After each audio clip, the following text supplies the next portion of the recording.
And this is coming up more often, so I want to make sure that you guys see this. So, right.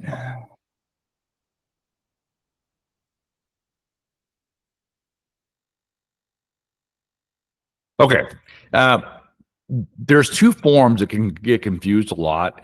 Both Shrek forms, both used as addenda to a purchase agreement, to a one to four family or farm and ranch or a condo. And two of them are the addendum for sale of other property, which means the buyer that's making an offer on the property has another property to sell. And so the sale A is contingent on the closing of sale B. And then there's the backup addendum, which gets confused oftentimes, is when the first sale is consummated, executed. There is a buyer and seller that have agreed to then close, but the second buyer, if you will, wants to be in position in the event that the first offer fails. So I wanted to cover the two forms today: the addendum for sale of other property, and more people coming. Come on, give them a second here. Morning, Sarah. Morning, Marty. Yep. Good morning, Fletchy. Is it? I like that name. Anyway, as I was saying, we did this last year. I'm going back through again the two forms that we're getting a lot more questions about experienced agents that really haven't had to deal with too much of this in the recent past because the market was so hot. But we're dealing with contingent offers, which is basically the buyer wants to buy the property, but they have to sell their own property first. And so different states have different forms, but we have two specific forms, and how to use them gets oftentimes confusing from agents. So I wanted to cover those today. So I see a little girl. It's cool. Okay. First up, obviously, the scenarios are you have a listing. Let's say you're a listing agent. You receive the following offer, which is full price offer subject to the sale of the buyer's own property. So obviously, as a listing agent, in this market, things are taking a little bit longer to sell. It may make sense to take a contingent offer. But the pros on that, okay, the pros are, hey, we got an offer. Probably be a little bit stronger negotiating wise. We probably won't take as much of a hit on price or concessions because the buyer is asking the seller to take a chance and wait for their property to sell. More people popping in. And then the cons, of course, is once the seller accepts an offer that's contingent, they're on the hook and it's a longer time period. They don't know when the property's going to sell, when the closing date will be specifically, and there's a possibility this deal could fall through. Well, Mahado? Hold on, let me mute you. There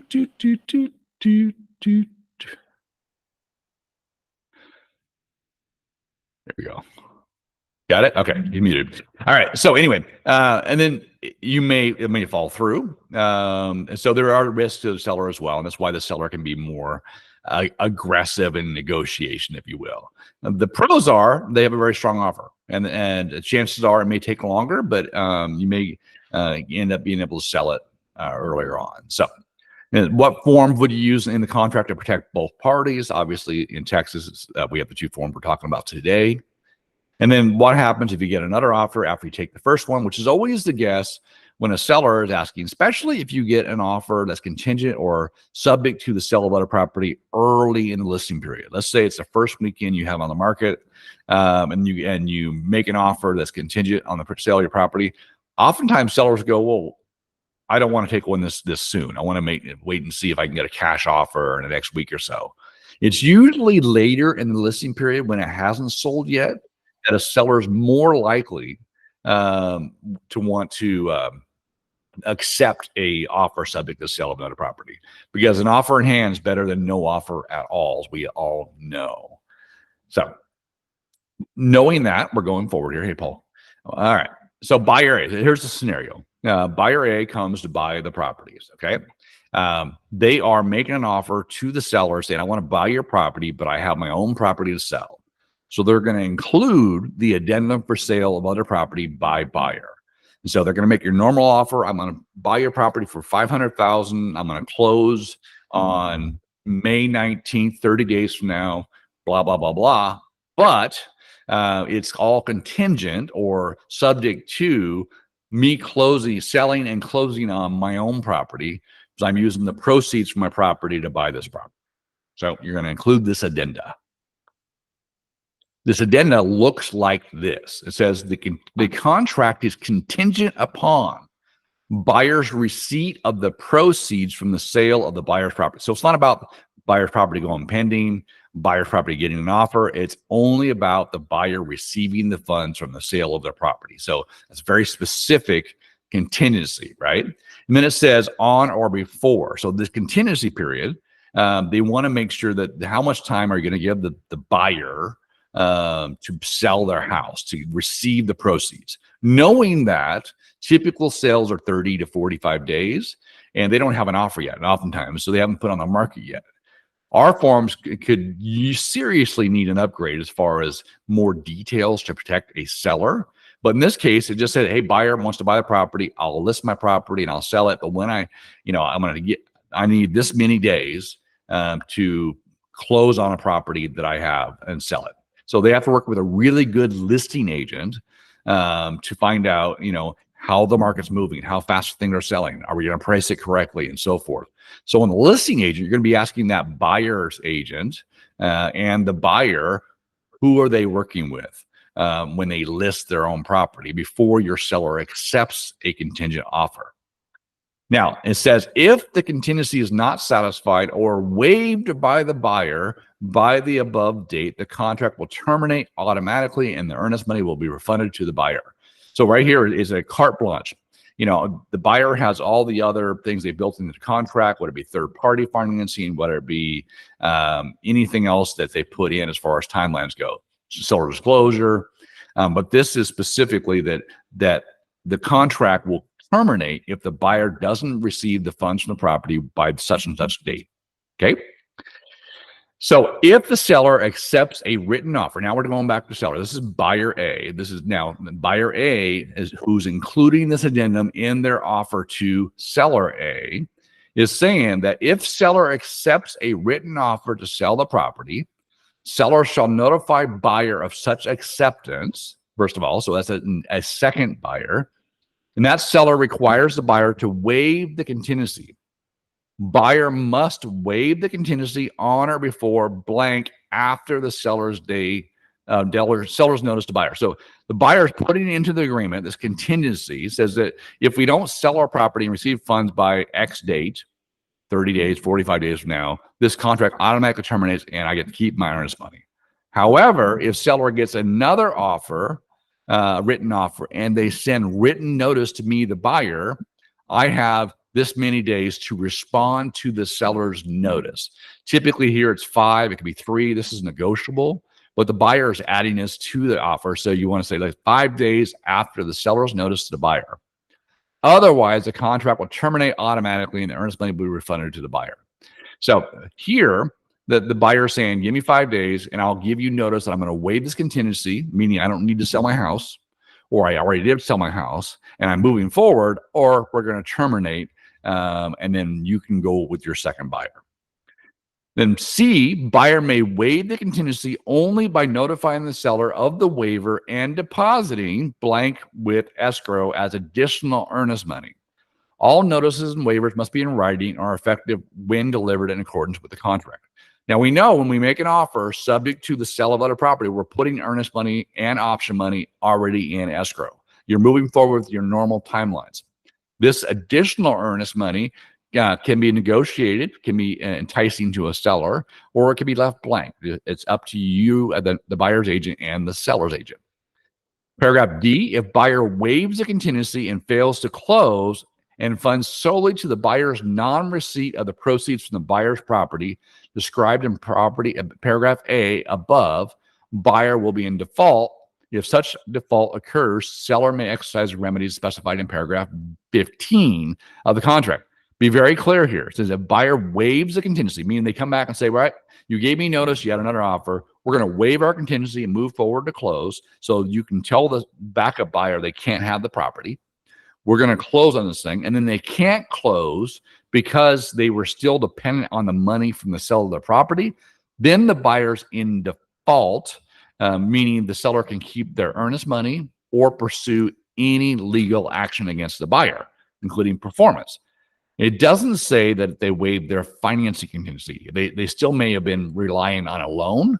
They still may have been relying on an appraisal. They still may have, those aren't a waive. They could still terminate based on those if they still exist. So be aware of that.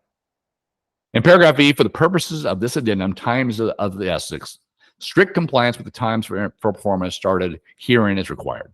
Typical language. But this is what a buyer would include, giving the seller, first of all, I'm going to pull your property off the market. We are going to go in contingent status. All the timelines are marching forward at execution, except for this part where it's contingent upon me, the buyer, receiving funds from the close of my sale.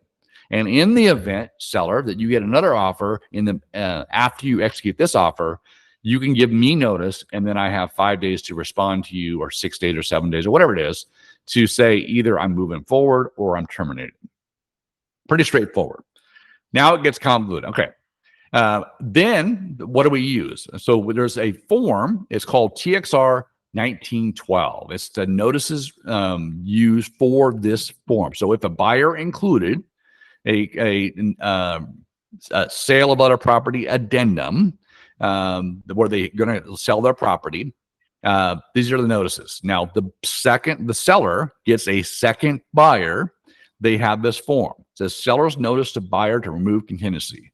Seller has accepted another written offer to purchase the property. Buyer may waive the contingency by notifying the seller in writing of the waiver and depositing any required additional earnest money with the escrow agent within the time required under the addendum for sale of other property by buyer. So we just said, is there additional earnest money? Is there how many days? 5 days.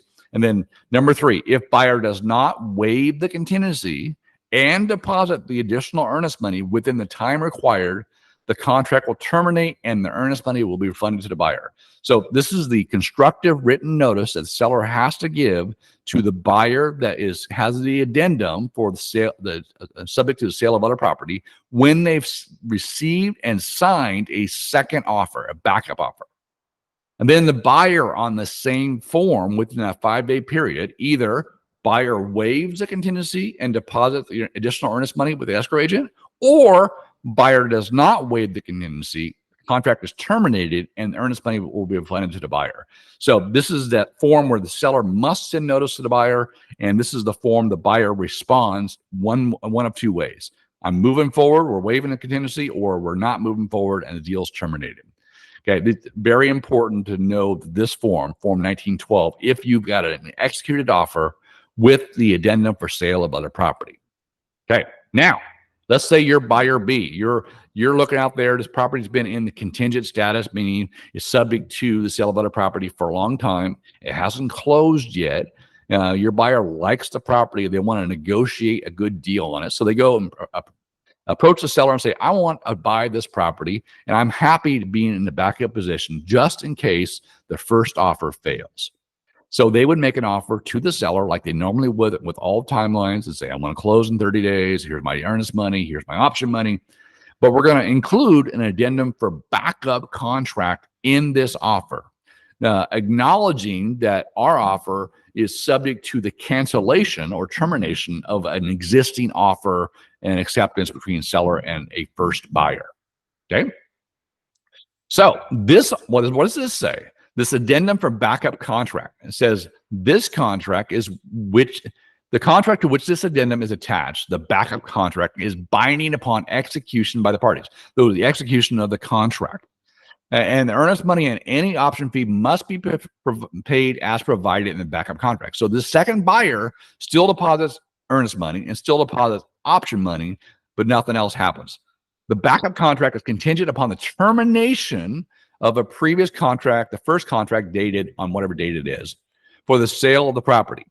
Except as provided by this addendum, neither party is required to perform under the backup contract while it is contingent upon the termination of the first contract. So beyond the deposit of earnest money and option money, none of the other things as far as inspections, option period, seller disclosures, appraisal, none of that stuff has an obligation to do any of it as long as the first offer is in place, the first contract is in place. If the first contract does not terminate on or before, so they're given a deadline. So the second buyer's like, all right, we'll give you 30 days or 20 days to close out that first contract. If you're still dealing with this first contract after this period of time, then this one's going to terminate too, and we're going to go somewhere else. It says the backup contract terminates and the earnest money will be refunded to the buyer. Seller must notify the buyer immediately of the termination of the first contract for purposes of performance. Then it goes on to say the effective date of the backup contract changes to the date the buyer receives notice of the termination of the first contract, the amended effective date. So this is important. You got an assigned around deal on a backup offer on today, April 19th. And on April 29th, the seller sends constructive written notice that the first offer has terminated. That gives the second buyer now, they're in first position, meaning the effective date now is April 29th, which means is day 0, and day 1 will be April 30th for contract computation of time. So when's additional earnest money due, when's the option period up, when's your financing timeline is up, and so forth and so forth. Okay. An amendment or modification of the first contract will not terminate the first contract. So if the first contract between seller A and buyer A, if they extend it, they modify it, doesn't mean a thing. They can do what they want with the first contract. It's only if the first contract terminates does the second buyer actually go into first position. So if the buyer has an unrestricted right to terminate the backup contract, the time of giving the notice of termination begins on the effective date of the backup contract and continues after the amended effective date and ends upon the expiration of the buyer's unrestricted. So buyer B makes an offer with a 7-day option period. Okay. That option period starts on the effective date. So today, April 19th, runs all the way through to when they get notice from the seller that they're now in first positions, and then the 7 days that they've asked for. So at any point in time between the time they get the backup offer accepted and the end of the option period, they have the unrestricted right to terminate this contract and keep their earnest money. So keep that in mind.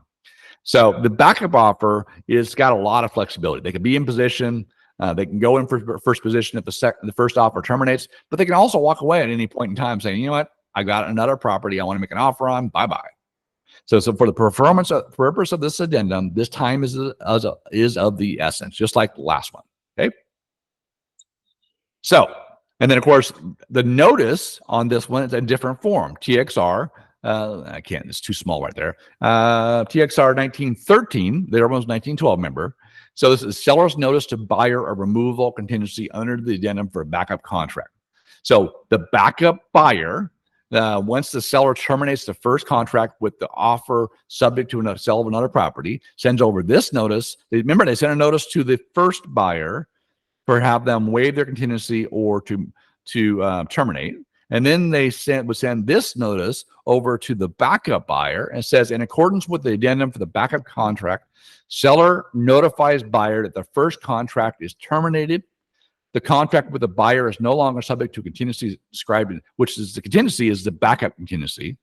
The effective date of the contract is amended to on the notice date. So we said 4/29. We put 4/29 there and send it over. Buyer, you're now executed contract. Effective date of today, you're in first position. This is that written notice the seller has to send. So now, if you're tracking along, the proper order of this thing is first buyer makes an offer with a property that is subject to sale of their own property. Okay. Seller decides to accept this offer that the buyer has so many days to sell their property. Okay. And so they would include this addendum for sale of other property. They would agree upon how many days the buyer has, the bump notice, if you will. They would agree upon how many days the buyer has to sell their property and receive the proceeds. And then the listing agent would be contacting the buyer's listing agent, if you will, to make sure that it's going to be on the market soon. You know, the time is of the essence, and it's going to price it right and so forth. And then you would receive the backup offer that comes along. that wants to say, you know what, you've been on this contingent status for a while. We're going to write a backup offer. So the second offer, the backup offer, would include the addendum for the backup contract, just like we see here. And then, of course, that's what we looked at. We just went through this as well, what it says, subject to the first contract and the closing date of the first contract, which is set, but it's not set. It's subject to, right? And then after that, you have, okay, now that the seller has accepted the second offer with the backup addendum attached to it, they would send notice to the first buyer that is subject to the sale of other property. And then the first buyer would have to respond. Either they're waiving their contingency or they're not, and the deal is terminated. So if they waive their contingency, it's interesting here. Then we're moving forward. And if they don't waive it and they terminate, then you have to give notice to the backup buyer. And of course, the next step, of course, would be here is if the first buyer does terminate, then you have constructive notice from the seller to the second buyer saying, hey, second buyer, you're now in first position. The first buyer terminated. Now, it's interesting here. There's no constructive notice given to the backup buyer if the first buyer waives their contingency and moves forward, right? The second still stays in backup until their date expires or they terminate themselves. But there is constructive notice to let the second buyer know they're in first position. So we're going to see more and more of these in the future because as the market slows a bit, as buyers find it tougher to buy things, they're going to want to not sell their property yet. They're going to wait until they find a property they love. And then they're going to make an offer subject to the sale of their own property because who wants to be out there without a property, looking for properties and trying to negotiate deals with where the rates are and so on. So we're going to see a lot more of this. So we should know sort of the proper order of how to use these forms on the listing side and on the buyer side. But we're going to see more buyers that have a home to sell, and we're going to see probably more, and this is probably a good strategic standpoint from buyers agents. If you're not finding anything out there for your buyer, look at homes that are subject to sale of other property, because there's a good chance that that buyer's home may not sell in the time period that they put up there, and your buyer may be able to slide into a first position of a property that's already under contract. So there's always an opportunity to find offers and places for your buyers. All right, stop presenting that. Like I said, I covered this before, but we're seeing more of these now. So these two forms and their respective notices. So you have the addendum for sale of other property and the notice 1912 that goes with it. And you have the addendum for backup and the notice 1913 that goes with that. And so the proper use of them. People get those mixed up, and hopefully that is helpful to you all. I know, Winston, you got here a little bit later, but at least thank you for joining us today. Any questions on these two forms? We are good. Thank you. You're welcome, Jamal. Thank you. And I'll look for your email, by the way. So sure. Stop recording.